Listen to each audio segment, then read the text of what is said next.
So today in class, what we did was we talked about solving equations using distributive property.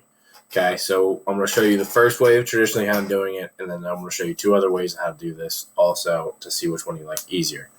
The first one here is, we would say, traditionally what we're going to do is we're going to multiply our distributive property. So 6 times 3 is going to get us 18k. 6 times 5 is going to get me 30 equals 39. So what I'm going to do is subtract 30.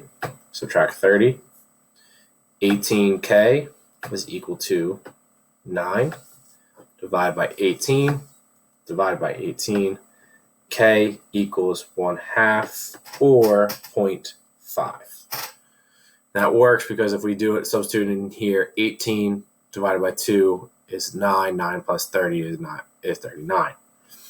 So doing that all over again, we have 9 times 3, 9 times -5. So that's going to get me 27x minus 45 is equal to 9. I'm going to have to add my 45, add my 45. 27x is equal to 54. Divide by 27, divide by 27. X is equal to 2.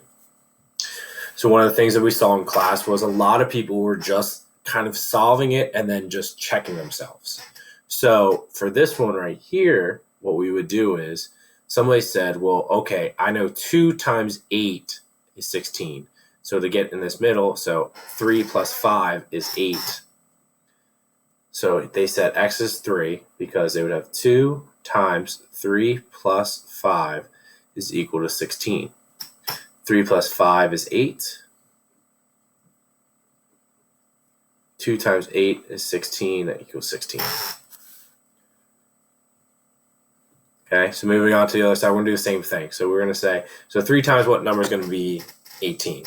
Okay, well, 3 times 6. Well, so now I need what plus 6 is 1. All right, so, or what plus 1 is 6. So I know t is going to be equal to 5. So 5 plus 1 is equal to 18.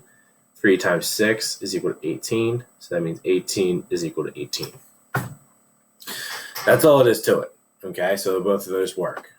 So then what we were left with was this final question here.